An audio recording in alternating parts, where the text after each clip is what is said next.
네, 이제 3부 순서 시작하겠습니다. 이번 시간에는 우상의 시대, 예술은 어떻게 희망인가라는 주제로 두 분의 강연이 마련되어 있습니다. 3부 첫 번째 순서는 김희영 교수님께서 블랙 마운틴 컬리지 예술을 통한 전인 교육을 주제로 강연해 주시겠습니다. 김희영 교수님은 미술사가이십니다. 서울대와 동대학원을 졸업하시고 미국 시카고 대학교에서 미술사로 석사학위를 취득하신 후 아이오와 대학교에서 20세기 미국 미술 연구로 미술사 박사학위를 받으셨습니다. 현재 국민대 교수로 재직하고 계십니다. 저술하신 저서로는 해럴드 로젠버그의 모더니즘 비평, 저항의 흔적, 해럴드 로젠버그의 행동 비평이 있으며 그 밖에 모더니즘 비평과 네오 아방가르드에 대한 다양한 논문을 발표하셨고 최근에는 미학과 정치의 관계 안에서 바라본 현대 미술의 해방적 잠재력에 관한 연구를 진행하고 계십니다. 김희영 교수님을 모시겠습니다.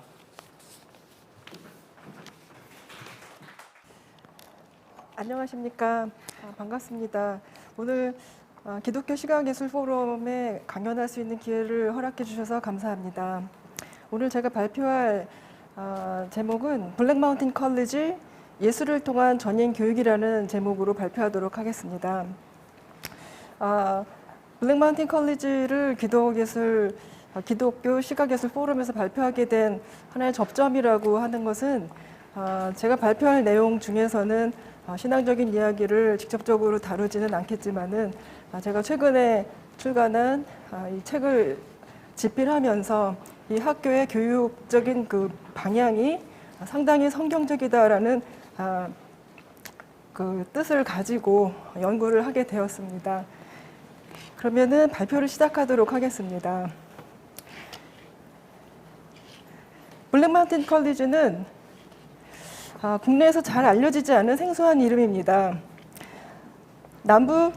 미국 남부 노스캐롤라이나의 애쉬빌에서 조금 떨어진 블랙 마운틴이라는 타운 이름을 따서 이름을 짓고 미국의 대공황 시기를 겪고 제2차 세계대전과 전후의 사회 변화를 거쳤던 작은 학교였습니다. 보시는 이 이미지는 처음에 YMCA 건물을 빌려서 임대해서 여름 수양 학교로 쓰지 않는 그 나머지 9달을 빌려서 썼던 건물입니다. 아직도 그 자리에 있는 건물이고요. 그리고 조금 이제 재정적으로 여유가 돼서 레이크 이든, 그러니까 에덴 호수, 지금도 있는 호수입니다. 그래서 이름이 또 에덴 호수인데요. 거기에 연구동을 지으면서 이사 갔던 건물입니다. 미술사에서는 제2차 세계대전 이후에 뉴욕에서 대두되어서 세계적인 아방가르드로 부상했던 주요 작가들이 잠시 거쳐갔던 학교로 언급이 되고 주변적인 참고 자료 정도로만 블랙 마운틴 컬리지에 대해서는 논의되고 있습니다. 잘 아시는 로버트 라우셴버그와 일레인 앤 윌렘 드쿠닝 그 두 부부가 블랙 마운틴에 있었던 시절의 사진입니다. 그리고 벅민스터 풀러 이 건축가는 여기 보시는 이 지오데식 돔이라고 하는 이 구조를 이 학교에서 여름 내내 2년간의 여름 동안에 학생들하고 연구하면서 이것을 이제 건축하게 되는데요. 그리고 로버트 마더 같은 또 추상 화가도 여름 학교의 교수로 와서 가르치고 있는 장면입니다. 그렇지만 본 발표에서는 이 학교가 개인의 창의력과 실험 정신을 고양시켰던 독특한 융합교육을 선도했고 개인의 가능성에 믿음을 두었던 점에 관심을 두고 살펴보고자 합니다. 뉴욕 화단의 성과에 대한 많은 연구와 전시가 있었으나 대공황과 전쟁이라는 어려운 시기를 거치고 사회, 문화, 경제적인 난관을 극복하면서 창의성을 개발하는 능력을 키우는 것을 가능하게 했던 정신적인 뿌리에 대한 연구가 많지 않았습니다. 성공에 매료되는데 그치지 않고 그 성공을 가능하게 했던 실험과 교육에 대한 신념을 돌아보는 것이 중요할 것입니다. 블랙 마운틴 컬리지를 거쳐간 수많은 학자들, 예술가들, 실험가들의 자유로운 교류, 그리고 방대한 범위의 사고의 폭, 실험의 다양성, 개인의 잠재력에 대한 믿음, 예술의 근원적인 의미와 역할, 개인과 사회와의 관계 등에 대한 이야기는 예술 분야에 제한되지 않습니다. 차이를 인정하고 한 사람도 포기하지 않는다는 믿음으로 교육하고자 했던 이 학교의 전망이 비록 실현하기 힘들었던 이상적인 노력일지라도 우리에게 희망을 주는 것 같습니다. 경쟁적인 현대 사회 안에서 효율적이고 생산적인 개인을 키워내는 것이 목표가 되어 왔고, 이러한 방향에 부응해서 대학도 개인의 잠재력을 발굴하는 역할에 주목하기보다는 효율적인 운영에 주력하는 현실입니다. 지속적인 발전을 추구하는 현대 사회 안에서 교육의 근본적인 방향성과 취지를 반성적으로 성찰하는 데 있어서 블랙마운틴 컬리지는 하나의 중요한 역사적 예시라 할 수 있습니다. 여러 다른 개인이 자신의 가능성을 발현하고 사회 안에서 조화를 이루고 살아갈 수 있도록 교육하고자 했던 이 학교의 목표를 새롭게 재고하고자 합니다. 본 발표에서는 설립의 주요 인물이었던 존 라이스와 요셉 알버스의 교육적인 전망을 살펴보고자 합니다. 그들의 입장을 통해서 주체적인 개인에 대한 믿음을 가지고 감성적인 교육을 중시해서 전인 교육을 지향했으며 민주주의를 위한 교육을 했던 이 학교의 노력을 돌아보고자 합니다. 블랙마운틴 컬리지는 개인의 창의적인 가능성과 성장에 대한 믿음에 기초했고, 개인의 주체적인 배움을 통해서 성장해야만 사회 전반에 진정한 변화가 있을 수 있다고 믿었습니다. 삶과 배움이 반드시 연결되어야 한다는 것이 중요했고, 블랙마운틴 컬리지는 설립 당시부터 학문 간의 위계 질서를 거부하고 통속학적인 입장에서 배움을 이해했습니다. 그래서 보시는 사진에서 보는 것처럼 여기는 교양대학이었기 때문에 예술대학이 아니었습니다. 그래서 여학생이건 남학생이건 본인이 하고 싶은 여기서 많은 사진이 여성들이 이제 과학도를 이제 꿈꾸는 그런 사진이 보이기도 하고요. 또 밑에 보시는 거는 댄싱 클래스입니다. 그래서 지금 블루리지 그 앞에 잔디밭에서 워낙 이제 공간이 부족했기 때문에 밖에 있는 공간을 많이 사용해가지고 잔디밭에서 이제 또 무용 수업이 있었고요. 오른쪽에 보시는 슬라이드는 요셉 알버스의 드로잉 수업입니다. 그래서 조금 독특한 수업 방식이긴 한데 이렇게 무슨 각도를 재는지는 모르겠지만 어쨌든 이런 사진들이 있습니다. 그리고 삶의 경험 안에서 지식을 체화해야 함을 강조하고 지성과 감성의 균형적인 성장에 주력했습니다. 세계를 관계 안에서 이해하는 과정을 개인의 주체적인 배움의 과정으로 강조했습니다. 이 부분에 대해서는 조금 관련 도판을 조금 보시겠습니다. 아까 잠깐 보셨던 에덴 호수 그 캠퍼스로 옮겨갈 때 지었던 그 약간은 굉장히 모던 바우하우스식의 그런 건축물을 보셨는데요. 이 건물이 사실은 학생과 교수들이 직접 지었던 건물입니다. 그래서 왼쪽 편은 지금 거의 이제 완성되어가는 건물이고요. 보시는 대로 여학생이건 남학생이건 할 거 없이 자기가 할 수 있는 것들을 다 해서 지금 망치질을 하는 여학생이라던가 좀 힘이 좋은 남학생들은 이제 우통을 벗고 이제 이 땅을 고르고 있는 그런 사진입니다. 그리고 왼쪽 사진 좀 퀄리티가 좋진 않은데요. 영문학과 교수님께서 이제 이 창문에 또 그 페인트 칠을 하고 있는 사진도 있고요. 또 오른쪽에 보시는 거는 이 창립자 중에 한 사람이었던 테오도르 드라이어가 우통을 벗고 있는 모습인데요.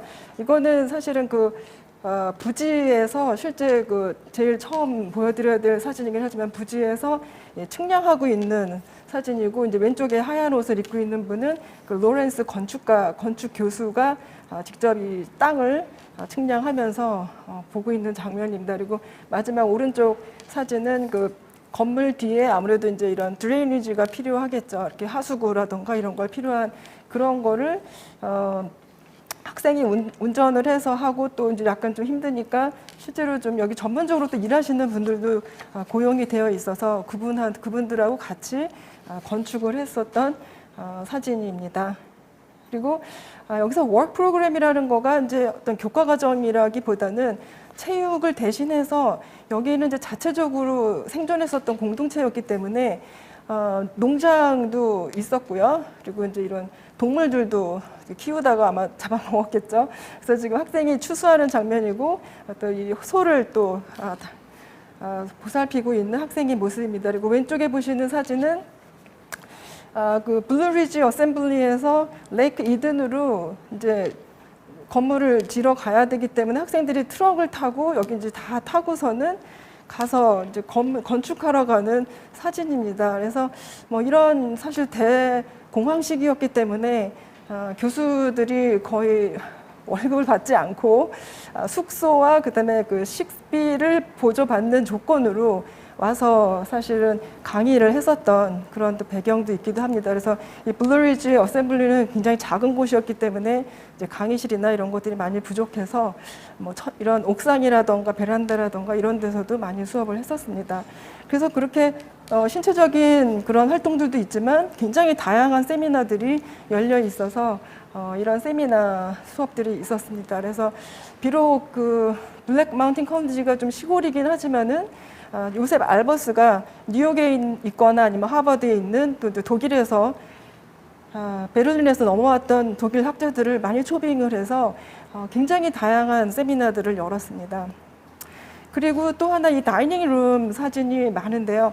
이곳이 또한 또 교육의 장소였습니다. 왜냐하면은 식당이라고 하는 곳에 이제 교수와 학생의 구분이 없이 같은 테이블에서 밥을 먹고 그다음에 얘기를 하면서 그 안에서 또 창의적인 얘기를 했기 때문에 사실 이제 존 라이스 같은 경우는 교실이 가장 교육을 위한 최악의 장소다라고 얘기를 했기 때문에 이런 장소들이 상당히 중요한 장소였습니다. 그리고 또 워낙 또 이제 그 재정이 부족했기 때문에 학생들이 모든 서빙이나 이런 것들을 자기네들이 알아서 하고 또 다른 사람들의 커피도 가져다 주고 또 자기가 치우고 그리고 또 부엌에 그 청소 워싱하는 것도 그 워크 프로그램으로 들어가 있기 때문에 학생들이 자발적으로 그 공동체를 매니징하는 것들을 실제로 경험하면서 이 공동체를 살려나갔던 상당히 굉장히 액티브하고 역동적인 공동체였습니다.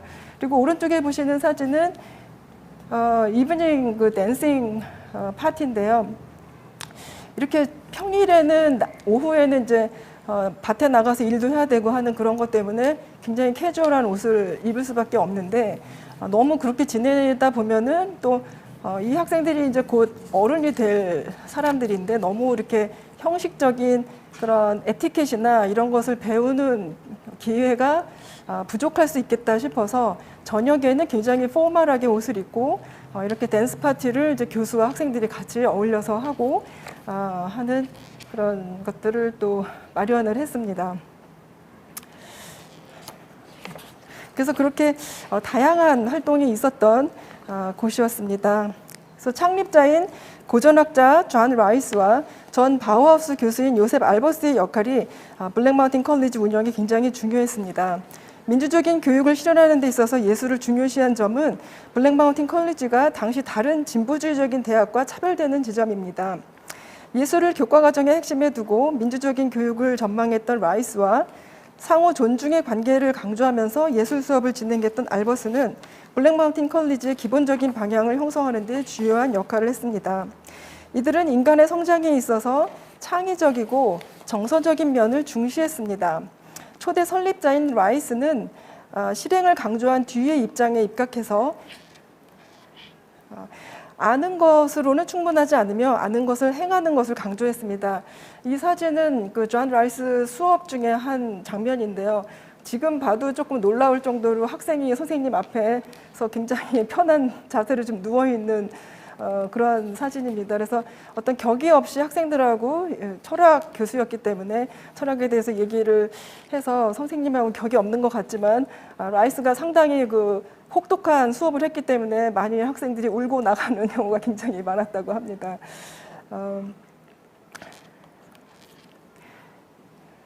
그래서 라이스는 삶의 경험과 유리된 추상적인 고전 철학과 논리를 편파적으로 강조하는 것은 청년들이 대학 졸업 후에 현실에 대처하는 데 도움이 되지 않는다라고 강조했습니다. 고전 철학자였던 라이스는 고전학을 고정된 진리로 답습하기보다는 현재 여기에서의 경험을 반드시 포용해야 된다고 강조했습니다. 무엇보다 라이스가 전망한 교육은 지력과 감성을 함께 성숙시킨 지성인을 키우는 것이었습니다.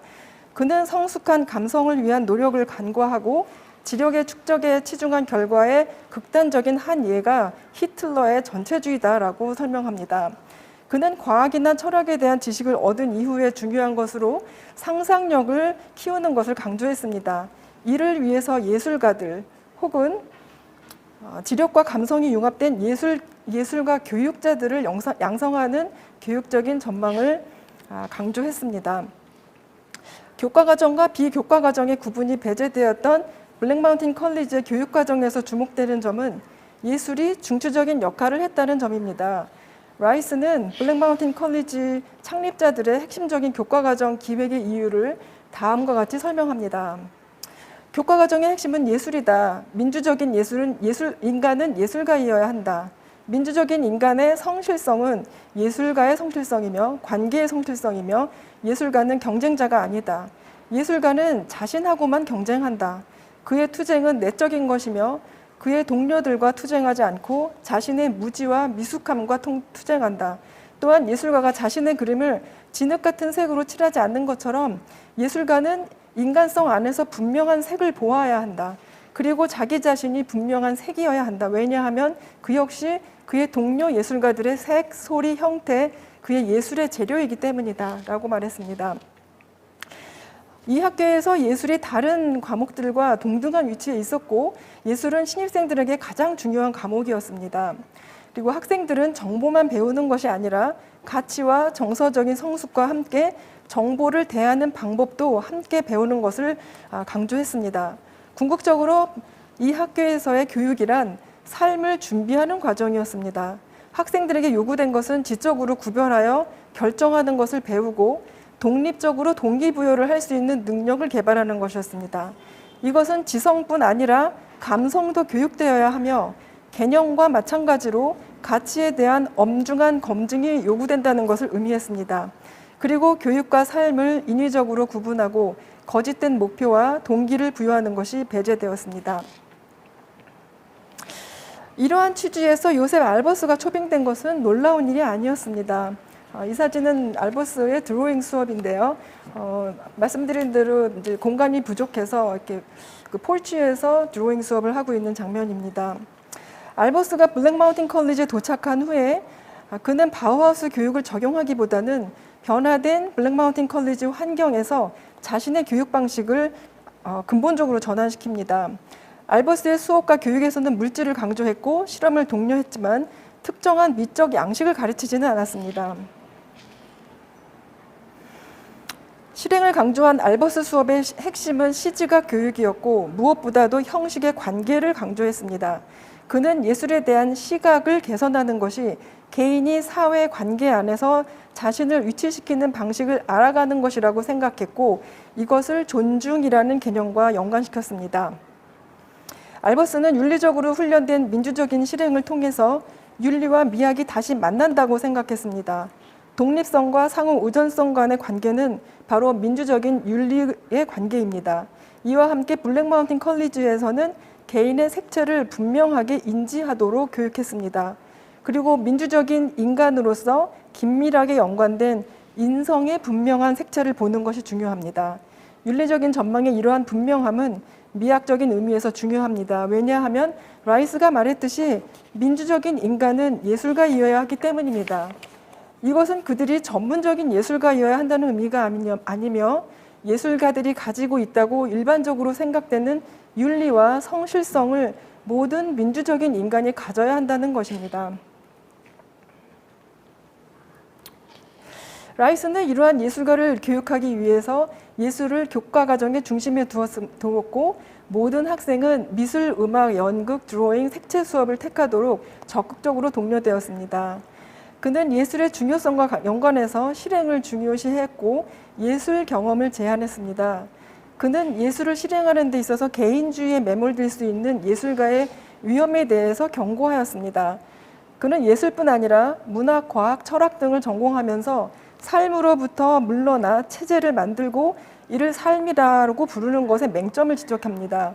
그는 예술가로 자칭하는 사람들이 삶을 포용하지 않고 삶으로부터 물러나 자기애에 빠져 자신이 한 것만을 사랑하는 것의 문제를 비판했습니다.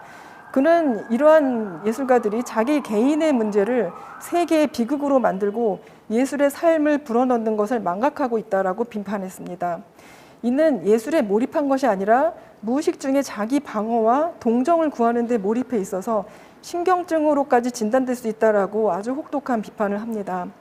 그는 삶과 고립되어서 천재성이 신경증으로 변질된 예술가가 아닌 삶과 유리되지 않은 예술가들을 교육하고자 했습니다. 라이스가 제안한 예술 경험의 보다 중요한 교육적인 측면은 진실성을 발견하는 데 있습니다. 그는 지적인 능력만 개발한 사람보다는 예술 매체에 대한 예민한 감각을 훈련한 사람이 자기 자신과 환경을 보다 잘 통제하는 능력이 있다라고 생각했습니다. 그는 주체적으로 선택할 수 있는 능력을 가진 사람을 키우는데 예술이 필수적이다라고 생각했습니다. 왜냐하면 예술가는 외부의 지시에 회유되지 않고 자기 내면에서 자신을 엄격하게 훈육한 사람이라고 믿었기 때문입니다. 따라서 라이스에게 있어서 예술가는 민주적인 사람을 의미했습니다. 그리고 민주적인 사람은 반드시 예술가이어야 한다. 민주적인 사람의 진실성은 예술가의 진실성이며 관계의 진실성이다라고 말했습니다. 그는 예술가가 다양한 매체를 다루면서 배우는 진실성이 예술가와 다른 사람들과의 관계의 진실성으로 번역된다라고 설명합니다. 그는 예술가란 다른 사람이 아닌 자기 내면의 무지와 서투름과 다투면서 자신과 경쟁한다고 하였습니다. 알버스의 입장도 예술과 삶 간의 관계를 결정하는 거로 시작했습니다. 이거는 이제 알버스 수업의 한 장면인데요. 공간이 부족한 것도 있지만 학생들하고 상당히 격의 없이 강의를 했기 때문에 바닥에 앉거나 무릎을 꿇고 앉아서 학생들의 작업을 이렇게 설명을 해주는 그런 사진들이 상당히 많이 남아 있습니다. 다음 강의에서 미술교육에 대한 알버스의 취지를 볼 수 있습니다. 눈을 뜨고 보라. 여러분들이 보고 싶어하는 것보다 더 많은 것을 보게 하는 것이 나의 목표이다. 나는 여러분의 선입견을 파괴하고자 여기에 있다. 만일 여러분이 이미 자신의 양식을 가지고 있다면 버려야 한다. 그것은 방해가 될 뿐이다. 여러분의 자아를 가지고 오지 마라. 이는 보는데 방해가 될 것이다. 내적인 눈이 여러분을 이끌 것이다. 자아와 내적인 눈을 혼돈하지 마라. 예술 경험은 그리는 것이 아닌 보는 것의 문제이다. 우리는 시각적인 세계를 다룬다. 우리가 할 일은 세계를 보는 것이고 삶에 대한 우리의 통찰력이다. 우리의 외적인 눈은 내적인 눈이 그 자체로 표현하는 것을 자유롭게 하는 도구일 뿐이다. 나는 여러분의 모든 감각, 시각, 청각, 미각, 촉각을 개발하는 것을 도울 수 있다. 나머지는 신에게 맡겨라. 라고 얘기했습니다. 알버스는 예술이란 삶의 모든 면에 적용이 가능한 통찰력과 인지력을 키워가는 과정이며 모든 배움의 영역에 통합되는 과정이라고 생각했습니다.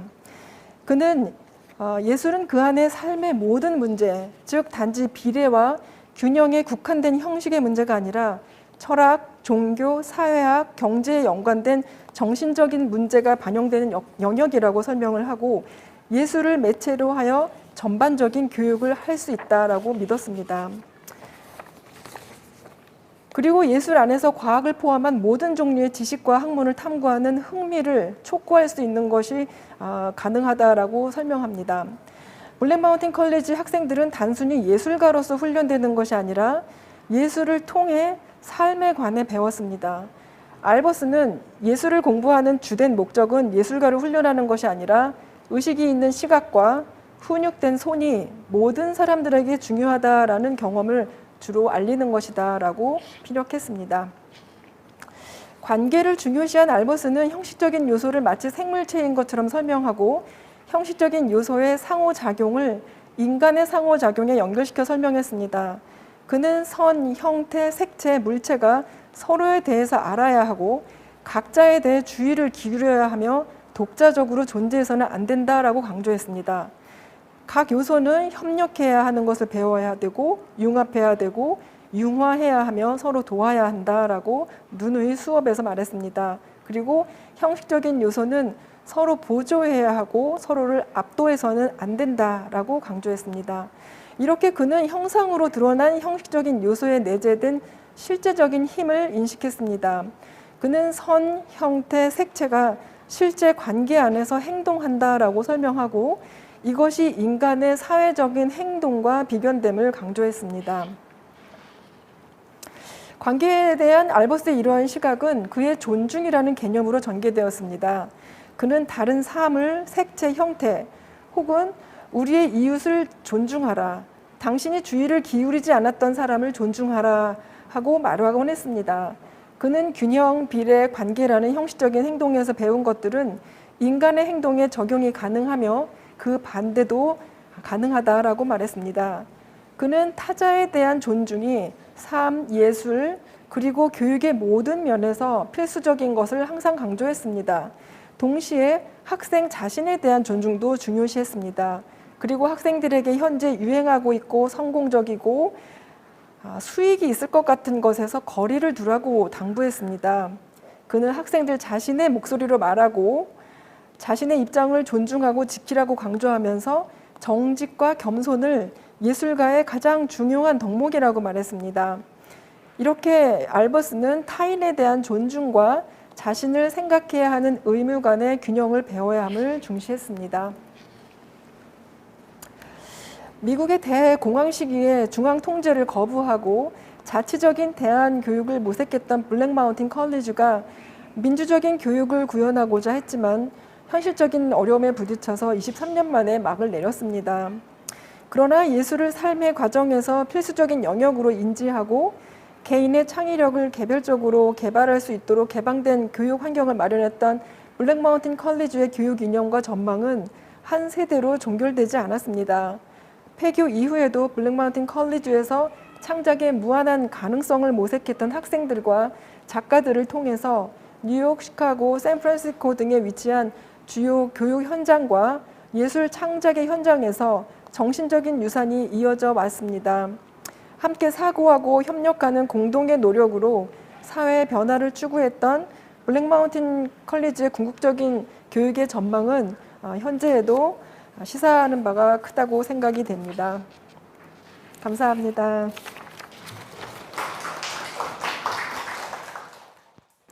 네, 김희영 교수님 다시 한번 감사드립니다. 김희영 교수님께서는 현재 기독교의 모든 분야에서 다음 세대를 키워나가는 게 굉장히 중요한 그 화두로 대두되고 있는데요.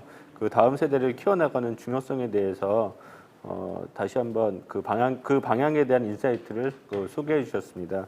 다음 순서는 여러분께서 너무 잘 아시는 심상용 교수님께서 위기의 예술과 소명의 복구를 주제로 강연해 주시겠습니다. 심상용 교수님은 미술 비평가이십니다. 서울대학교 회학과 동대학원을 졸업하시고 파리 제8대학 조형예술학 석사와 박사를 박사 학위를 받으셨습니다. 파리 제1대학 미술사학 박사를 받으셨고 현재 서울대학교 교수로 재직하고 계십니다. 저서로는 인생의 예술이 필요할 때 시장 미술의 탄생, 속도의 예술, 천재는 죽었다, 현대 미술의 욕망과 상실, 그림 없는 미술관, 대중시대 미술관의 모색과 전망, 명화로 보는 인류의 역사, 예술 상처를 말하다 등 많은 베스트셀러를 저술하셨습니다. 심상용 교수님을 모시겠습니다. 네, 안녕하세요. 심상용입니다. 제가 뒤에서 이렇게 들어보니까 이게 지금 유튜브 채널을 통해서 송출되고 있고 그것을 좀 잘 기능하게 하기 위해서 정작 이 자리에 있는 분들은 잘 아주 귀를 기울여야지 겨우 들을 수 있을 정도인 것 같습니다. 예, 저는 어쨌든 조금 이 자리에 계신 분들에게도 조금 더 잘 전달됐으면 하는 마음으로 약간 볼륨을 약간 높여서 하도록 하겠습니다. 잠시 전에 저를 소개를 하신 것 중에서 잘못된 정보가 하나 있어서 바로잡고 시작해야 될 것 같은데 제 책 중에서 베스트셀러가 된 책은 한 권도 없습니다. 네. 제가 그렇게 원하건만 그런 책은 없습니다. 그래서 출간된 것은 사실이지만 그렇지 않다는 거 말씀드리고요. 김영 선생님 바로 전에 발표하시는 거 너무 잘 들었고 블랙 마운틴 스쿨에 대해서 아주 굉장히 깊이 있고 아주 의미 있는 책을 저술하셔서 제가 그 책을 보면서 반드시 그런 형태는 아니지만 지금 오늘 우리가 얘기하는 그런 맥락에 그런 커리큘럼을 가진 학교가 하나가 있으면 얼마나 좋을까 이런 생각을 저는 나름대로 했는데요. 혹시 어떤 분 중에 그런 계획이 있으시면 저한테 연락을 주시면 열심히 돕도록 하겠습니다. 예, 감사합니다. 너무 잘 들었고, 제가 또 오늘 발제 시작하는 내용이 교육에 관련된 얘기로 시작을 합니다. 그래서 그 두 가지를 좀 이렇게 비교하시면 흥미로운 그런 관점들을 아마 가지시면서 들을 수 있을 것 같습니다. 오늘 제 발제는 크게 세 가지로 세 부분으로 구성이 됩니다. 앞부분에는 제목이 위기의 예술과 소명의 복구 그렇게 했는데요. 앞부분의 위기에 대해서 간략하게 이야기를 좀 하려고 합니다. 왜냐하면 누구나 다 굉장히 다양한 의미의 위기를 이야기하기 때문에 제가 여기서 이야기하고 있는 그 위기의 의미가 무엇인지 간략하게 밝혀야만 합니다. 그래서 그 부분에 대해서 좀 얘기하겠어요. 예, 좀 요즘엔 워낙 삶 자체가 위기니까요. 위기를 얘기하는 거가 식상하기는 합니다만 첫 번째 부분을 그렇게 하고 두 번째는 아주 제가 최근에 이 사진 전시를 기획하면서 지난 올해 상반기를 내내 관심을 가지고 봤었던 그 6명의 사진 작가를 아주 재빠르게 소개하면서 우리가 감지하지 못하는 그렇지만 우리의 일상이고 우리의 목전에 다가와 있는 위기의 현상들에 대해서 잠깐 생각해 보도록 하겠습니다. 그 다음에 세 번째는 이제 소명에 관련돼서 얘기를 하도록 하겠습니다. 예, 시작하도록 하겠습니다.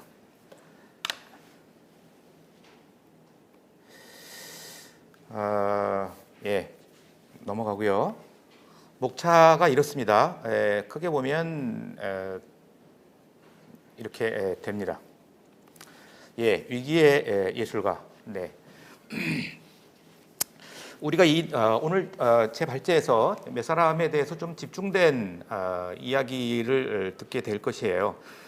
그 중에 한 분이 이 말컴 머커리지라는 사람입니다. 캠브리지 대학에서 공부를 했는데요. 그 캠브리지 대학에서 받은 교육이 오늘날까지도 세계적인 명문으로 그렇게 인식되고 있습니다만 그 대학에서 받은 교육이 자신에게 돌이킬 수 없는 환멸감만을 안겨주었다. 그렇게 회고했던 의식과 가면 뒤에 숨겨진 사회를 날카롭게 묘사했던 비평가, 진보주의자, 재능 있는 저널리스트, 그리고 크리스찬이었던 사람입니다.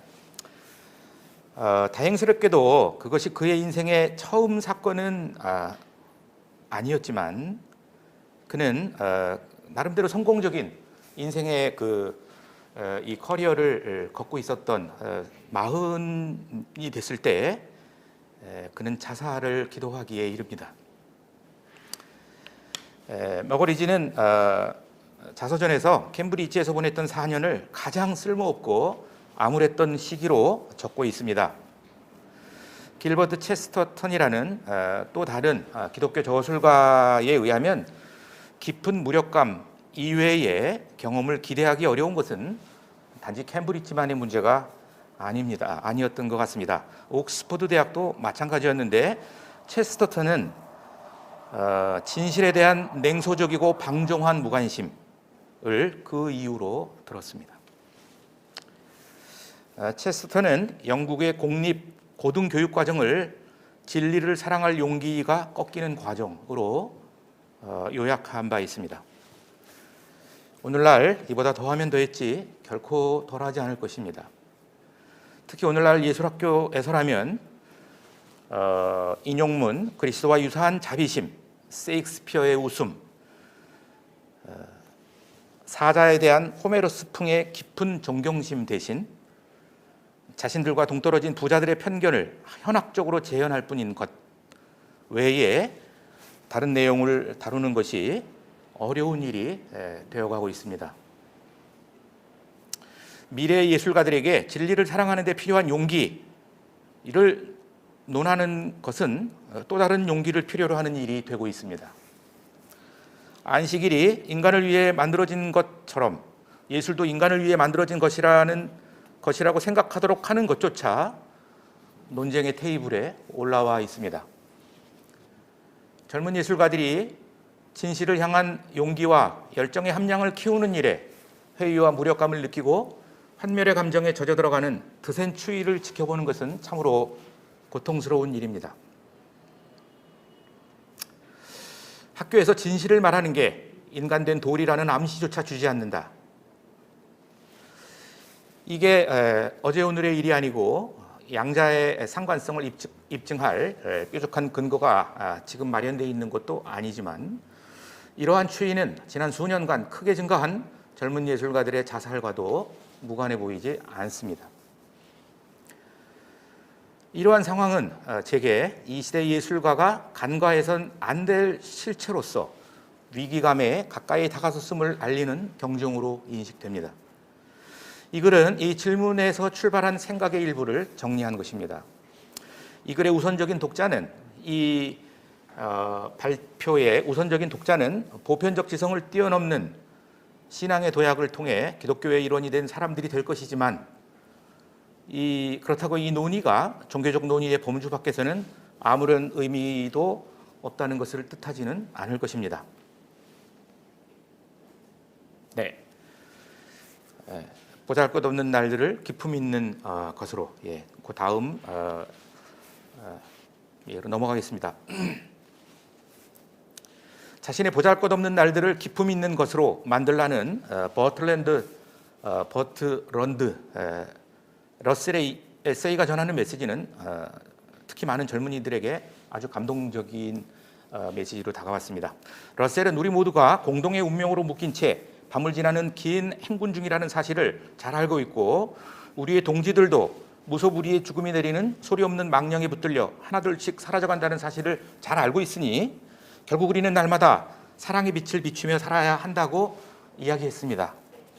하지만 그 자신 안에 날마다 사랑의 빛을 비추도록 하는 빛의 근원이 부재하다는 사실을 누구보다 잘 알고 있었습니다. 나는 열정과 힘을 가지고 썼다. 이것은 러셀의 책에서 인용한 것입니다. 나는 열정과 힘을 가지고 썼다. 왜냐하면 내가 진정한 복음을 알고 있다고 생각했기 때문이다. 하지만 지금 그 복음에 대해 나는 냉소적이다.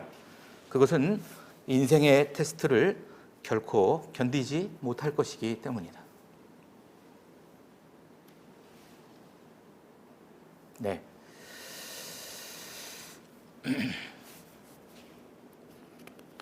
네, 조셉 콘라드가 그의 출판을 축하하는 글을 썼는데요. 그는 다시 한번 자신의 절망감, 특히 자신의 여인조차 제대로 사랑할 수 없었던 것으로부터 기인하는 자신의 절망감을 토로한 바 있습니다. 이 글을 쓴 사람은, 그러니까 나 자신은, 러셀은 당신이 지금 알고 있는 그 사람이 아니오. 나는 당신의 찬사를 받을 자격이 없소. 전에는 자신의 비전을 버리느니 적대적인 우주와 맞서 싸우려 했지만 이제는 밤의 공포와 찬란함을 피하기 위해 헛간으로 기어들어가 숨어버린 첫 번째 사람이 되고 말았어. 물론 25년 뒤에 다시 그럼에도 불구하고 자신의 생각, 자신의 그 사상에는 큰 변화가 없다고 그렇게 쓰기는 했습니다만, 또 한 사람을 우리가 만나 봅니다. 알베르 까미예요. 알베르 까미는 우리가 관례적으로 예술에 투사하곤 하는 또 하나의 멋진 인간의 모습을 제시합니다. 그것은 부조리한 세상에서 자신의 품위를 잃지 않는 몸부림 정도에서 그치는 것이 아니라, 이게 약간 이제 러셀적인 거죠. 어쨌든 우리 품위는 좀 잃지 말자, 이렇게 이제 이야기한 것이라면, 까미의 것은 세상에 맞서 투쟁하는 인간입니다. 까미의 비석에 시지프 신화에 나오는 한 구절이 새겨져 있는데요. 정상 자체를 향한 투쟁은 인간의 마음을 가득 채우기에 충분하다. 그렇게 되어 있습니다. 이러한 인간형이 지난 세기 전위주의 미술을 서구 전위주의 미학을 꽃피웠던 근간이 되었음을 우리가 잘 알고 있는 사실입니다. 투쟁하는 예술가, 세상의 부조리와 맞서는 예술가, 이런 것이죠. 하지만 까미 자신은 그 투쟁의 결말을 알고 있었습니다. 투쟁의 결과는 정해져 있으며 그 끝은 끝나지 않은 패배일 뿐이라는 사실 말이죠. 그것은 그의 소설 페스트의 주인공 류예 박사의 입을 통해서 고백된 내용입니다. 페스트는 언제 어느 곳에서든 불쑥 나타날 것이다. 악은 지구 위를 다시 활보할 것이다. 실패는 영속적일 것이며 투사들은 악의 기승을 부리는 광경을 바라보며 그들의 무덤으로 향할 것이다. 그리고 이제 하나의 철학적 화두가 도출됩니다. 그러니 인생이 굳이 수고하면서 살 가치가 있는 거야. 인생이 굳이 수고하며 살아야 될 가치가 있는가를 묻는 것, 곧 자살이야말로 가장 중대한 단한 철학적 질문에 대한 해답이다 라는 결론에 도달합니다. 이것이 그의 에세이 시지프의 신화에서 1942년에 출판된 까미가 했던 이야기입니다. 우리는 이런 이 시지프 신화의 그 결론으로부터 이런 질문을 갖지 않을 수 없습니다. 자살이 마지막 남는 단 하나의 철학적 질문이라면 예술가의 투쟁에 할당될 어떤 의미가 남아있다는 것입니까? 예술도 이 시대 문명의 실패의 한 덧없는 재현에 불과할 뿐인 것이 아니겠습니까? 마치 이 무의미의 연대기를 확증이라도 하듯 오늘날 예술가들은 러셀적 의미의 소박한 품위 유지에조차 큰 관심을 기울이지 않습니다. 예술을 소중히 여기는 예술가의 정신은 예술혼, 바로 그것으로부터 시련을 견디는 고상한 행동 양식. 에르하르트 베티게라는 철학자는 시련을 견디는 것이야말로 인간의 가장 고상한 행동 양식이다라고 했지만 도대체 무슨 근거로, 무슨 힘으로 시련을 견디겠습니까? 예술은 바이러스로 사람들이 죽어나가고 사재기로 슈퍼마켓의 가판대가 텅 비고 완전 오염수 방출을 IAEA가 방조하고 진실이 갈수록 정교하게 은폐되는 것을 그러한 현상보다 오늘날 조금 더 진보적이지 않습니다.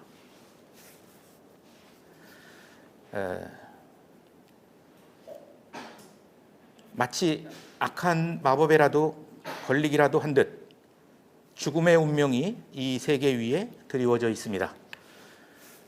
디트리 본 회퍼가 설교 가운데 한 구절입니다.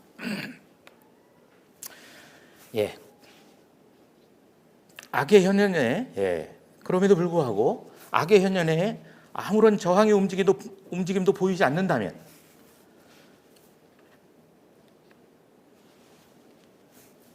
존재의 그러한 상태는 중병을 앓고 있는 상태임이 분명하다. 이 말은 16세기를 살았던 그리고 20세기에 많은 지식인들에게 영감을 주었던 에티엔느 드 라보에티라는 사람이 말입니다. 폭력을 허용하고 이에 대해 저항하지 않고 그냥 감내하는 자는 틀림없이 병이 들어있다. 폭력을 승인하거나 이에 동참하는 자는 도저히 구원받을 수 없을 정도로 몹쓸 병에 시달리고 있는 것이다. 네, 아주 재빨리 이 몇몇 작가들 말씀드렸던 몇몇 작가들, 이 작가들은 우리가 뭔가가 얼마나 지금 불길하게 진행되고 있는가를 보여주는 그런 몇몇 현상에 지나지 않습니다.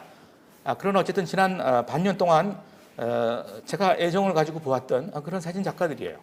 첫 번째는 조지 울소디라는 나이제리아 출신의 작가입니다. 이 작가는 자기가 태어나고 자란 그 고향을 낙원의 강간당한 낙원이다, 이렇게 이야기를 하면서 20년 넘게 추적하면서 사진을 찍었어요.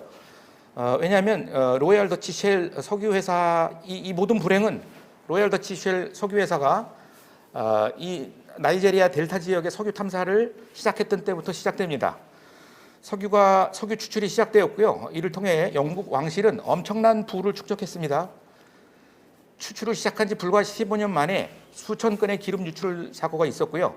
이로 인해서 오거니랜드, 바로 이 조지 올소디가 태어난 땅은 재앙의 땅이 되었습니다. 유출된 기름이 토양과 수지를 오염시켜 전통적으로 그 지역 사람들이 그 산업이었던 농사와 수산업이 불가능하게 되었습니다. 지화소와 농작물이 발암물질에 노출되었고 지역 주민들의 생명이 치명적인 위협에 노출되어 왔습니다. 맑은 물과 음식, 공기를 마실 수 있는 권리가 다국적 기업의 이익에 의해서 박탈되었습니다. 하지만 오늘날까지 이 사태에 대해 어느 누구도 책임지지 않습니다. 두 번째는 파브리스 몬테이로라는 작가예요. 1940년대에 케네스와 마미 클라크라는 교육학자가 일련의 실험을 했습니다. 그 실험을 최근에 다시 재현했어요. 똑같은 방식으로. 그것은 어떤 실험이었냐면 6살부터 8살까지 어린이 10명에게 검은 피부색과 밝은 피부색 두 개의 동일한 인형을 놔두고 함께 사진을 찍고 싶은 인형을 고르게 하는 겁니다. 그리고 그 이유를 묻는 것이죠. 실험에 참여한 아이들 대부분이 밝은 피부색의 인형을 택했습니다. 그 이유는 다음과 같았습니다. 하얀 인형의 입과 코가 더 작으니까요. 이것은 우리의 그 미의 기준이 얼마나 쉽게 조작될 수 있는가를 상징적으로 보여줍니다. 하얀 인형은 깨끗하니까요. 우리의 위생에 대한 우리의 관념조차도 중립적이지 않습니다. 아직 흑인들이 발명한 건 아무것도 없으니까요. 흑인들에게 그럴 수 있는 기회가 주어지지 않았죠. 다른 인형은 피부색이 어두운데 그건 좋지 않아요. 이건 조금 더 본질적이에요. 어두운 피부색은 안 좋아요. 뭔가 불길해요. 기분 나빠요. 하얀 인형이 백인을 의미하니까요. 이것이 아주 최근에 실행된 실험이었습니다. 지난 마틴 루터 킹에서부터 끊임없이 인종에 대한 우리의 그 계몽된 지성이 진보를 거듭해왔다고 했지만은 이 실험을 통해서 드러난 것은 인종에 대한 우리의 차별, 뿌리 깊은 차별은 전혀 진화되지 않았다는 것입니다. 왜냐하면 자기에 대한 자긍심조차도 없으니까요. 네이트 라로존입니다. 제가 좀 약간 좀 인종에 관련된 쪽으로 약간 좀 포커스를 좀 맞춰서 몇몇의 작가를 가져왔지만 단언컨대 모든 주제, 모든 분야에서 이와 같은 부조리가 진행되고 있습니다.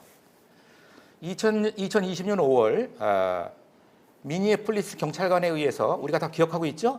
조지 플로이드가 질식해서 사망했습니다. 그래서 이것 때문에 전 세계에서 블랙 라이브스 매터 운동이 일어났고요. 변화의 선언들이 연이어지고 있습니다만은 어떡합니다. 정작 변화는 요원합니다. 여러분, 변화가 가능하겠습니까? 가능할까요? 우리는 여전히 야만적인 계층사회 주변을 서성이거나 더 후퇴하는 중입니다. 이 문명은 이간과 분열, 인간들 상호 간의 조화로운 관계를 부수는 햄머질에 근원적으로 의존하고 있습니다. 나는 노스 에비뉴, 펜실베니아 에비뉴에서 볼티모어 시위 사진을 찍었다. 거리를 가로막은 폴리스 라인으로 인간벽을 만든 27명의 경찰관 초상 사진을 통해 배지 번호나 명패가 없는 상황에서 새로운 책임의 촉들을 모색하기 위해서. 이거 흥미로운 얘기인데요. 어인 올라프라는 네덜란드 작가입니다. 얀 밍가드라는 스위스 작가인데요. 얀 밍가드는 2009년부터 2013년에 걸쳐 유럽 전역에 21개 비밀 현물 예탁 시설들을 추적합니다. 그 안에 보관 중인 온갖 비밀들, 연구 중인 유기체, 실험 기자재, 물품과 재료, 샘플과 데이터 등을 촬영했습니다. 밍가드의 추적에 의하면 이런 추적자들이 존재한다는 게 고맙다는 생각이 들어요. 이 사람에 의하면 오늘날 자본주의 시스템은 진실이 아니라 진실을 감추는 것에 의해서 유지됩니다. 이 시대는 진실이 아니라 진실을 감추는 데 점점 더 많은 돈을 씁니다. 예탁자들, 이거 이제 예금을 맡기는 곳은 은행이고 여러 가지 그런 어떤 데이터들, 현물들, 물건들 이런 것들을 맡기는 그런 시설들이라는 것이죠. 이런 것들을 이용하는 이런 시설을 이용하는 사람들은 모두 부자이거나 권력자들입니다. 비밀 보장은 엄청난 비용을 요구하기 때문에 뭐 부자가 아니면 비밀 유지하기 어렵죠. 역사의 거의 모든 시대의 권력과 부는 그것을 유지하는 데 필요한 더 많은 비밀의 산물들이다. 저는 이 말이 너무나 마음에 와닿았어요. 역사의 거의 모든 시대의 권력과 부는 그것을 유지하는 데 필요한 더 많은 비밀들의 산물이다.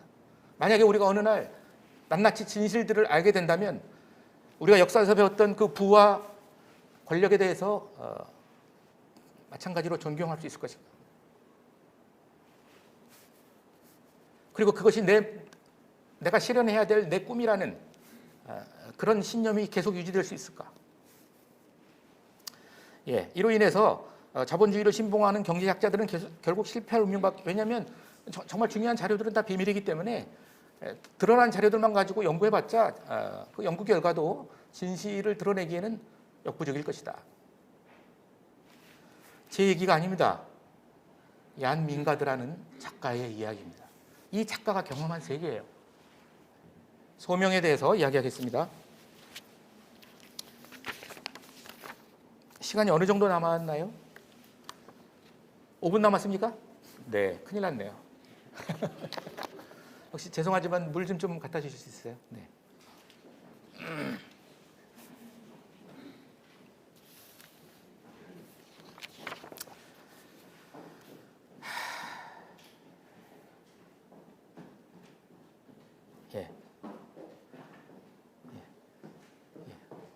감사합니다. 네, 감사합니다. 네.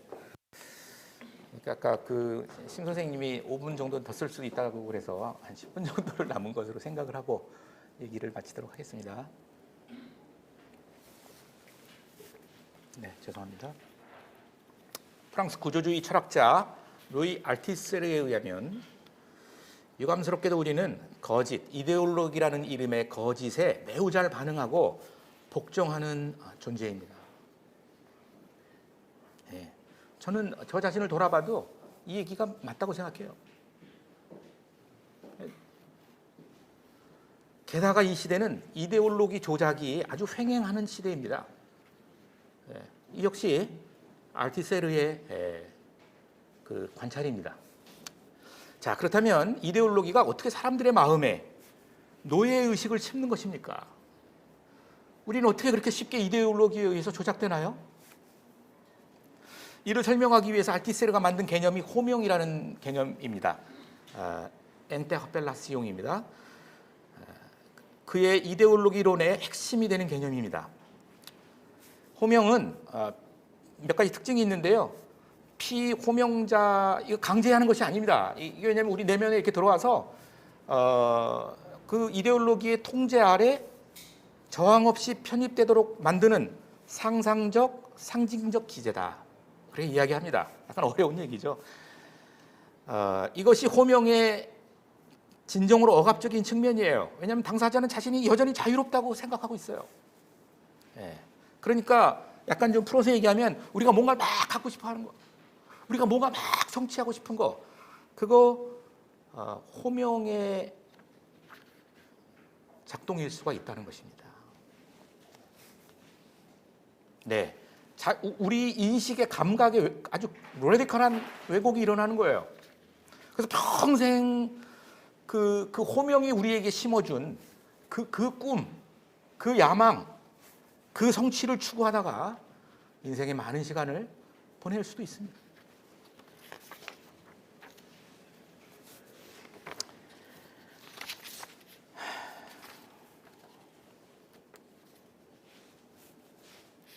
네, 알티세르는 자본주의가 농촌의 1차 생산자들을 도시의 소비자로 변모시키는 과정을 관찰하면서 이 개념을 수립했습니다.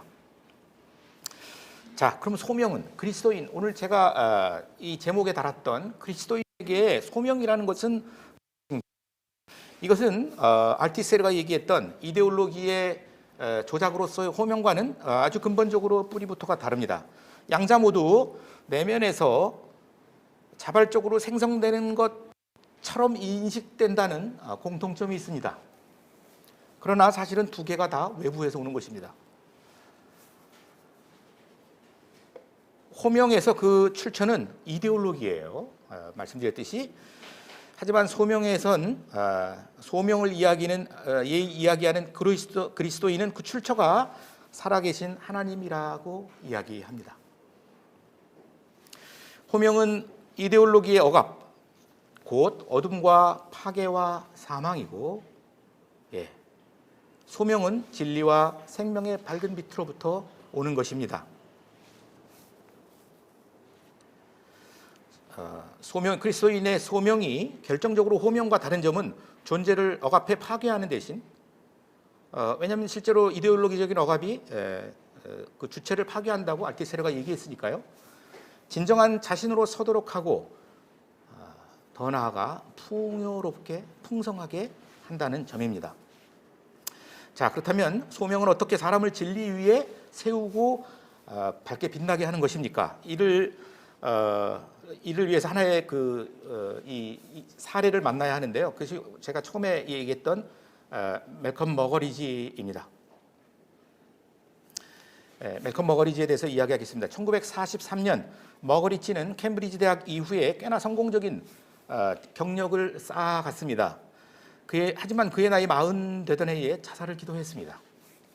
당시의 심정에 대해서 그는 자서전에서 이렇게 썼습니다. 유난히 무력감과 패배감 그리고 공허감이 가슴에 파고드는 밤이었다. 그때 나는 김 빠진 술과 절망감에 취해 누워 있었다. 이 세상에서, 아프리카에서, 로렌코 마르키스의 해변에서, 그리고 이 집안에서 나는 철저하게 혼자였다. 아니, 우주에서, 영혼 속에서 나는 혼자일 뿐이었다. 창궐한 어둠 속에서 희미한 불빛조차 보이지 않고 귀 기울여 들을 만한 희미한 인간의 음성도, 어떻게든 다가설 인간의 마음도, 다시 돌아갈 하나님도, 내 손을 잡아줄 구세주도 없었다. 그렇게 나는 혼자였다. 전쟁이 가져다준 유일한 위로인 죽음에 대한 환상에 속아 마지막으로 내가 취할 수 있는 단 하나의 선택은 죽음밖에 없었다. 나 자신을 죽이기로 한 것이다. 머거리지는 익사하는 방법으로서 익사를 선택했고 해변으로 차를 몰았습니다. 그리고 벗어놓은 옷가지를 해변에 남겨둔 채 차갑고 어두운 심해를 향해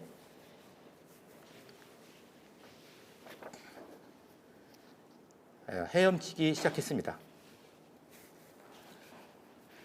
전술했듯 그는 캠브리지 대학에서 그에게 가장 쓸모없고 암울했던 4년을 보냈고, 이후 인도에서 3년을 보냈습니다. 그는 세계 여러 지역을 돌아다녔습니다. 무언가 자기를 붙잡아 줄 것을 찾아서요.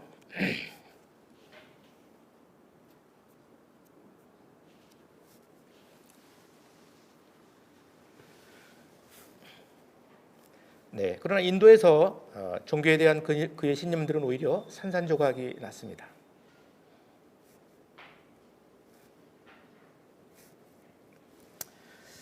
꿈꾸는 열정적인 사회주의자로서 스탈린 치하의 러시아를 찾았지만 그곳에서 보낸 2년은 그가 이상에 차서 받아들였던 유물 사관을 결정적으로 포기하는 계기가 되었습니다.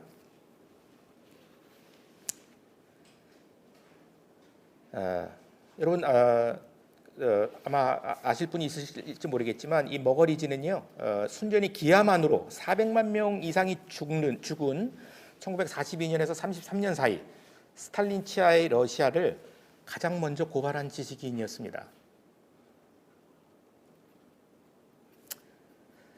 그는 죄송합니다.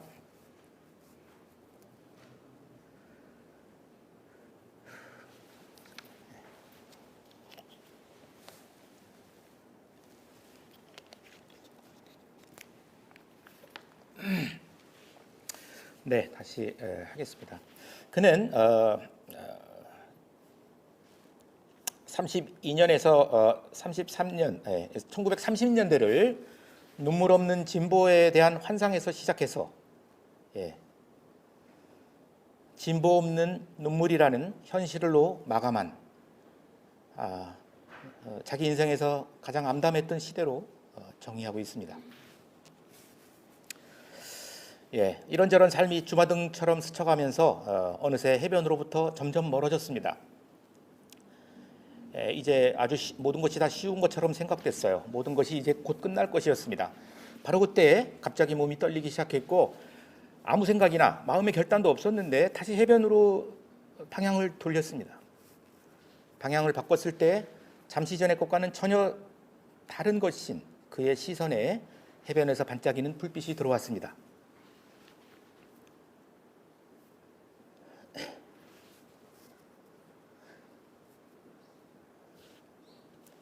네, 그 자서전에 이렇게 적고 있습니다. 그것들은 세상의 불빛이었다. 우리 집에 내가 속한 거주지의 불빛이었다. 나는 거기에 가야 했다. 그리고 전에 한 번도 경험하지 못한 주체할 수 없는 기쁨이 뒤따랐다. 마치 황홀경처럼 그때 그 모잠비크의 해변에서 그리스도를 향한 회심이 일어났던 것은 아니었지만 그 순간 분명히 어떤 부르심이 있었고 그것은 그의 이후의 삶을 통해 지속적으로 확증되었습니다. 당시에는 거의 의식하지 못했다. 머거리즈가 하는 얘기죠. 당시에는 그것이 무엇인지 잘 의식하지 못했다. 하지만 어찌된 일인지 그 이후 나는 가치관과 소망과 추구하는 것에 있어서 총체적인 변화를 경험하고 있었다. 머거리즈는 자신에게 일어난 총체적 변화의 일부를 시각적으로 묘사합니다.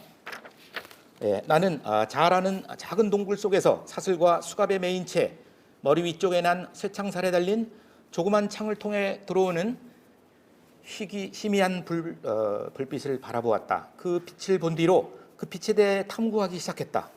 새로운 탐구를 시작할 수 있는 열정이 내 마음속에서 다시 샘솟았다. 그리고 훗날 그는 그때 모잠비크의 해안에서 보았던 그 불빛이 어거스틴이 말한 바로 그 하나님의 도성의 불빛과 다르지 않았다고 고백했습니다. 그리고 이렇게 말해요.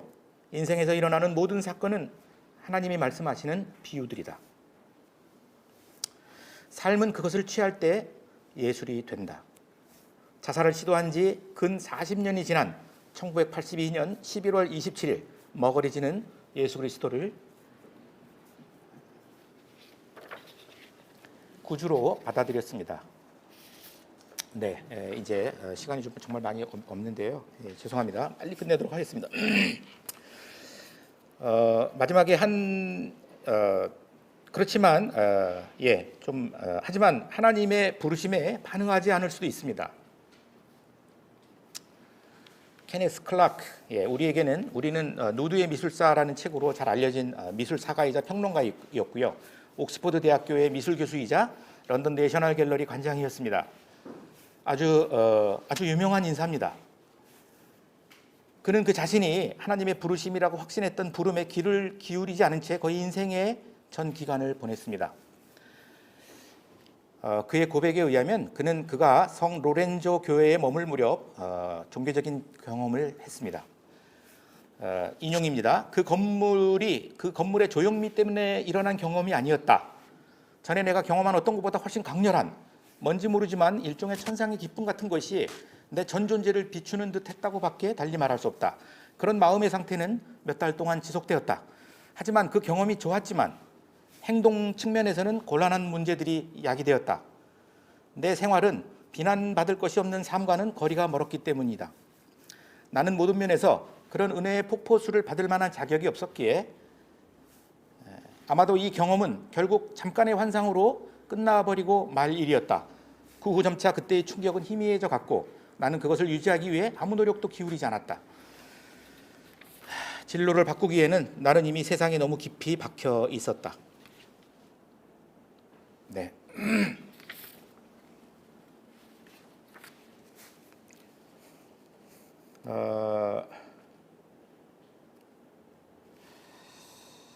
예.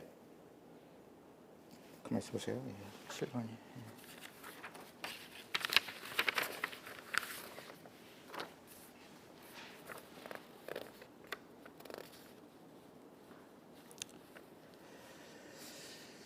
예.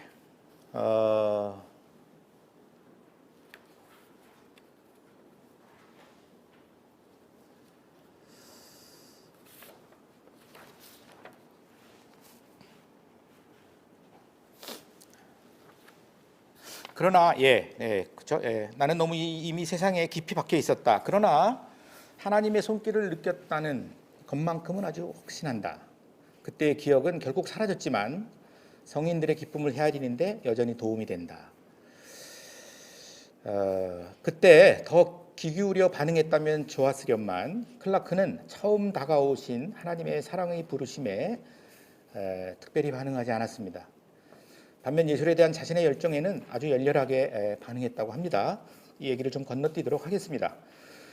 다행스럽게도 그는 자신이 무언가를 찾고 있다고 늘 고백했지만 세상을 떠나기 일주일 전까지도 여전히 그 상태였습니다.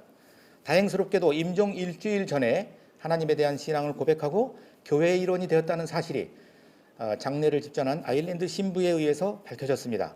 신부는 클라크가 자신에게 고맙습니다 신부님, 제가 오랫동안 바라던 것을 해주셨습니다 라고 했다고 전했다.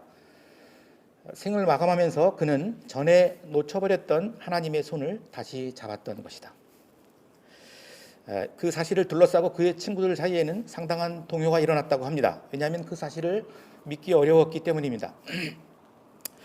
저는 이렇게 질문해 봐요. 만일 클라크가 성 로렌조 교회에서 그를 향해 다가왔던 그 손길에 그 부르심에 부응했더라면, 그래서 이성적 지식이 아니라 계시적 지식으로 미술사와 미술비평 연구의 방향이 조정되었다면 어떤 일이 일어났을까? 오늘날 예술은 우상이거나 고가 사치품 산업이거나 아니면 그 둘 다입니다. 마치 정신의 궁극적 구원이라도 되는 것처럼 과장되다가 한순간 투기적 광기의 온상으로 전락합니다. 예술가는 투사와 브랜드 사이에서 분열적으로 오가고 예술 감상도 기형적인 소비 시장의 일환으로 흡수되어 가고 있습니다.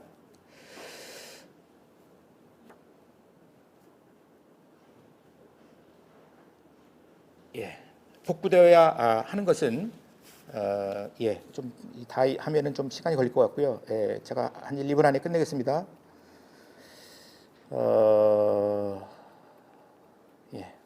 소명을 복구하는 일이 무엇보다 시급하지만 이 일은 오늘날 새롭게 등장한 개인주의, 오로지 자신에게만 몰입하는 혼합된 성격, 이 현대성을 이렇게 정의했는데요. 오로지 자신에게만 몰입하는 혼합된 성격인 현대성에 의해, 그리고 이미 호명된 주체의 산물인 소비주의, 곧 대리물들, 명예, 유명세, 소유물의 증가 등등을 자유로 감각하는 것에 의해 지속적으로 지연되고 있습니다. 그리스도인이 신앙의 진리를 보고도 여전히 그 논리를 회피할 때, 종종 매우 상반된 이유와 핑계로 연막을 치면서 그렇게 할 때 그 일은 더 요원한 일이 될 것입니다. 이 부분에 집중하면서 본 해퍼가 했던 설교가 생각납니다. 그러나 너를 책망할 것이 있으니 인난이 너의 처음 사랑, 즉 나를 버렸느니라. 하나님이 하시는 말씀입니다. 이 말씀을 들을 때 우리는 마땅히 마음이 아프거나 괴로워지는 것으로 반응해야 합니다.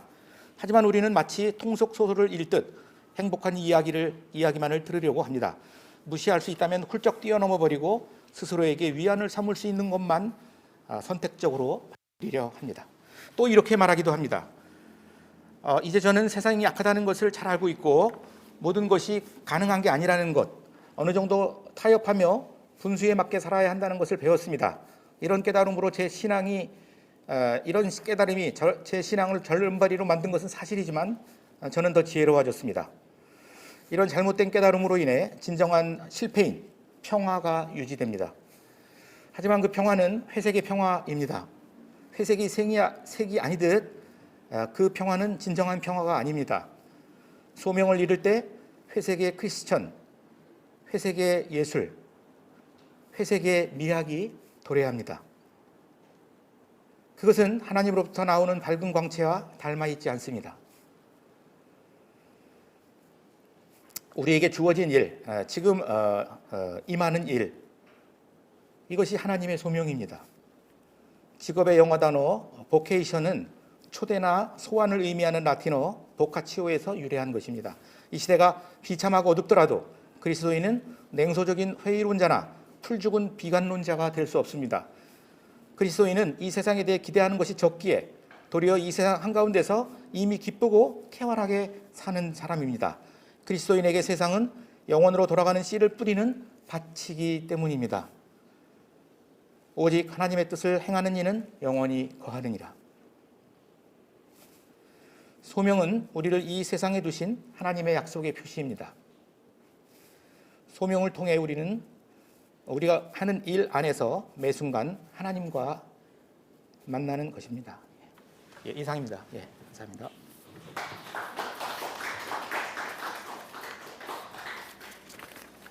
네, 교수님 강의 감사드립니다. 신상현 교수님께서는 크리스천 예술가로서 우리의 소명을 다시금 일깨워 주셨습니다. 3부 순서에도 지정 질의 시간이 있습니다. 3부 지정 질의는 홍익대학교 교수님이시면서 전시 기획을 하시는 김성희 교수님께서 맡아주시겠습니다. 역시 질의에 대한 답변은 4부의 질의 응답 및 종합 토론 시간에 함께 진행될 예정입니다. 김성희 교수님 질의 부탁드립니다. 네, 안녕하십니까. 저는 지금 홍익대 미술대학원에서 큐레이터 양성하는 그 예술기획 전공 교수로 있고요. 저는 실제적으로는 굉장히 커머셜한 상업 화랑에서 젊은 시절에 큐레이터로 일했었고, 그 현장에 있으면서 사실은 그 많은 젊은 작가들이 그 시장에 영입하지 못하고 또 전시 공간을 갖지 못했다는 어떤 굉장히 그 시대적 상황에서 그 대안공간, 비영리 대안공간이라는 것을 만들었습니다. 그래서 1999년도에 사르비아 다방의 그 창립 멤버이면서 디렉터로 일을 했었고요. 그 일에 이제 사실 굉장히 부족한 부분을 느꼈었고, 그래서 대학원에서 이제 다시 박사 공부를 했습니다. 그럴 때 기관이 사실 어떤 개념도 중요하지만 운영에 굉장히 어려움이 있었습니다. 그래서 그러니까 매니지먼트 쪽, 예술 매니지먼트, 아트 매니지먼트 쪽으로 박사학위 논문을 받았고요. 그 이후에 이제 홍익대학에 재직을 하게 되면서 성북동에 있는 켄 파운데이션이라고 역시 비영리 단체이자 사회적 기업을 지금 현재 그 3명의 창립 멤버의 한 사람으로서 일을 하고 있습니다. 그래서 오늘 뭐 여기 심상윤 교수님께서 이렇게 또 켄에서 한번 모임을 가져주셨고 참 감사했고요. 또 이런 기회에 또 패널을 맡겨주셔서 오늘 왜 이 패널에 이런 내용에 제가 참여하게 됐을까라는 게 너무 와닿습니다. 왜냐하면 지금 제가 그 발표에 그 패널을 맡았던 게 이제 블랙 마운틴 컬리지 얘기와 또 그 심 교수님의 소명에 관한 얘기였는데요. 사실 저로서는 굉장히 둘 다 마음에 크게 와닿는 부분이 있습니다. 켄 파운데이션 소개를 간단히 하자면 작가의 창작 지원을 하고 있습니다. 그래서 전시와 더불어 명륜동의 그 레지던시, 1년에 3명의 작가를 뽑아서 1년 동안 체류할 수 있는 창작 공간 지원을 하고 있고, 또 베이징 스튜디오를 운영을 했었고요. 근데 이제 베이징이 여러분 잘 알겠지만 엄청난 그 따선스 798에 시작을 했던 베이징 스튜디오가 엄청난 가격이 올랐기 때문에 저희 공간으로서는 굉장히 운영이 힘들어서 클로즈하고 한 해 쉬고 바로 이제 베를린 작가들이 굉장히 베를린을 가고 싶어 했기 때문에 베를린 스튜디오를 운영하고 있습니다. 그런데 여기서 이제 저희가 이런 그 창작 지원에서 끝나지 않고 이 예술가들이 사회적 프로젝트, 사회에 재능 기부를 할 수 있는 일이 없을까 했을 때 어떤 젊은 작가, 저희가 지원해줬던 젊은 작가의 아이디어로 아트버스 캔버스라는 걸 운영하게 됐습니다. 그래서 이제 어떤 기업의 지원을 받아서 그 큰 버스를 플랫하게 고치고 저희가 지원했던, 그러니까 지원을 받은 작가들은 그 버스를 타고 자기의 작업을 그 소외 지역 어린이가 될 수도 있었고 청소년도 될 수 있었고 저희가 연평도의 그 폭격을 맞은 그 지역 주민을 위해서 프로그램도 했었고 소록도의 한센병 환자들하고도 했었습니다. 그래서 작가들이 지원을 해서 거기 가서 재능 기부를 하는 그런 프로젝트를 지금 10년 정도 지금 운영을 하고 있고요. 단체는 14년이 됐습니다, 올해로. 그래서 아트버스 캔버스를 이제 계속 지속적으로 운영을 하고 기업 후원도 받고 물론 정부와 지자체 후원을 받고 지금 운영을 하고 있습니다. 그래서 이 학교라는 거, 그러니까 예술이 대중과 호흡하는 소통의 어떤 장을 마련하는 부분, 그런 부분에 굉장히 목말라 있었고 하면서도 부족한 부분이 많았고 운영과 이 예술을 지켜가면서 또 지금 말씀하신 소명의식을 갖고 이걸 진행한다는 거, 이게 사실은 저는 할 수 없습니다. 저는 할 수 없었고 지금도 할 수 없음을 고백합니다. 게다가 지금 되돌려 보면은 다 그 뭐 너무 흔한 얘기지만 누구의 간섭 없이는, 어느 분의 간섭 없이는 힘들었을 거라고 생각이 듭니다. 그래서 실제적으로 뭐 기적이 따로 없음을 고백합니다. 이 자리를 통해서.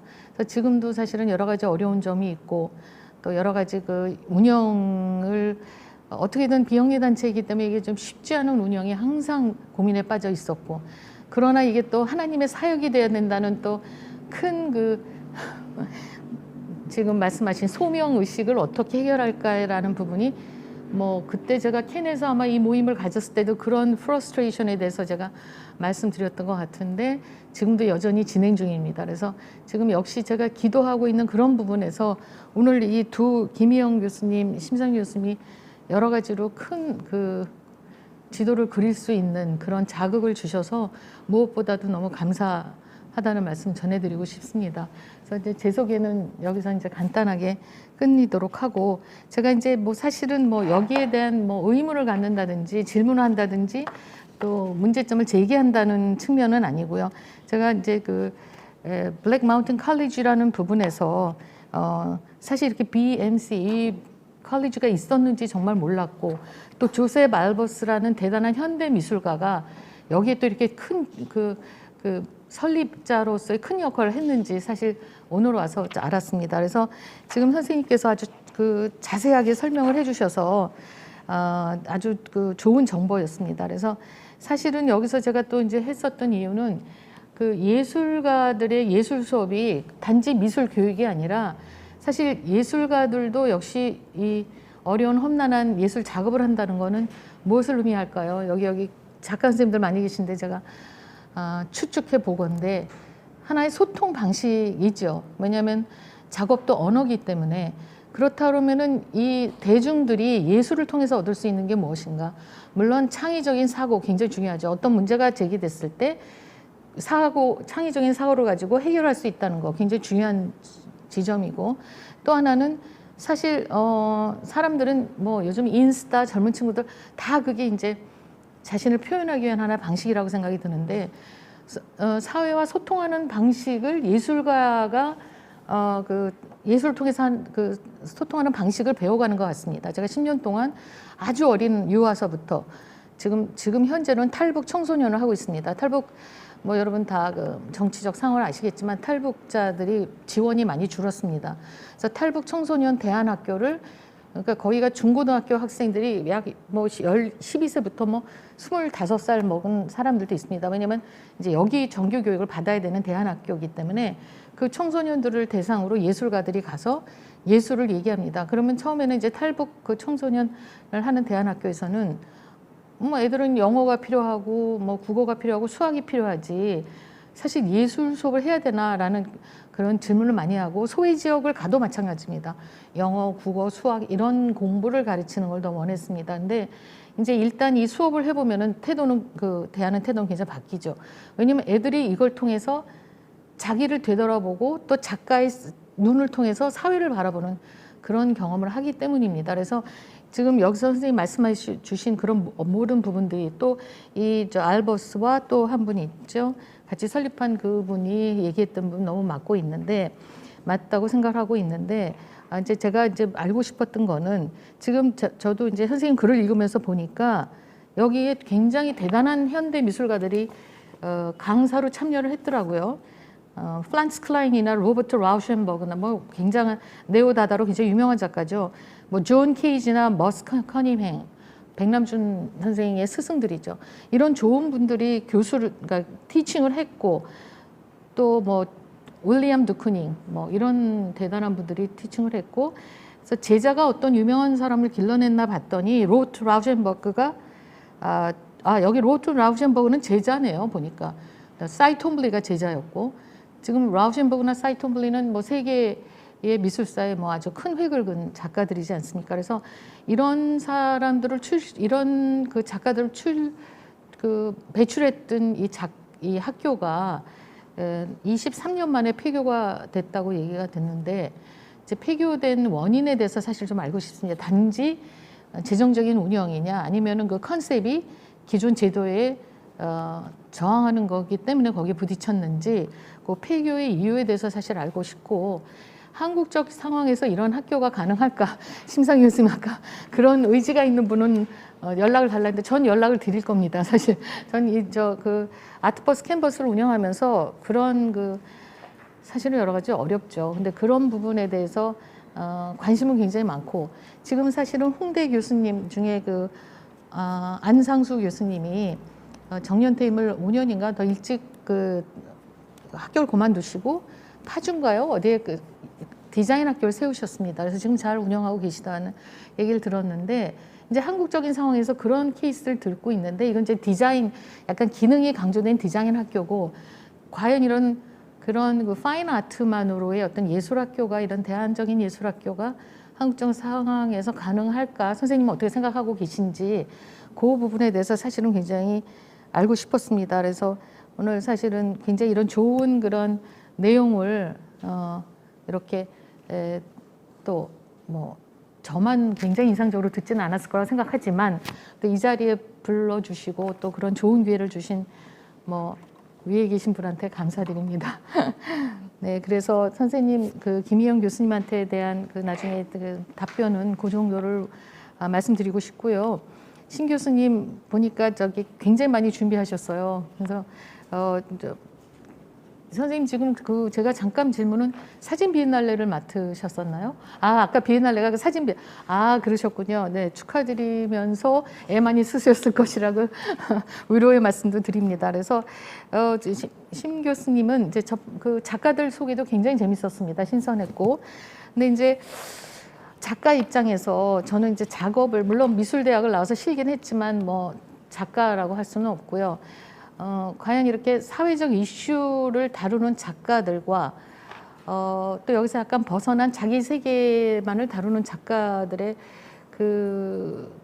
비평가 또는 저는 이제 기획자 입장에서는 그 라인을 어떻게 경계를 둘 것인가 구분을 그 부분에 대해서 아까 작가 소개를 하면서 제가 언뜻 그 말씀을 드렸고 과연 보도 사진과 예술 사진 그 부분의 경계에 대해서 한번 선생님이 얘기를 해주시면 큰 도움이 될 것 같고요.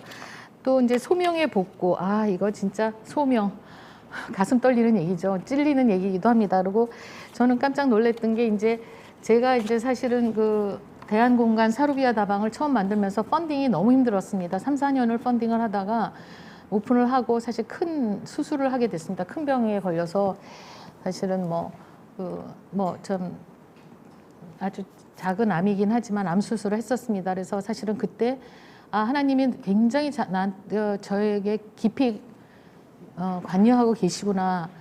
고통스러웠지만 감사하기도 했고 슬펐지만 기쁘기도 했던 시기였습니다. 그래서 그때 제가 받은 말씀이 여기 지금 본회퍼의 얘기를 여기는 실어주셨는데 요한계시록 2장 4절 얘기를 해주셨어요.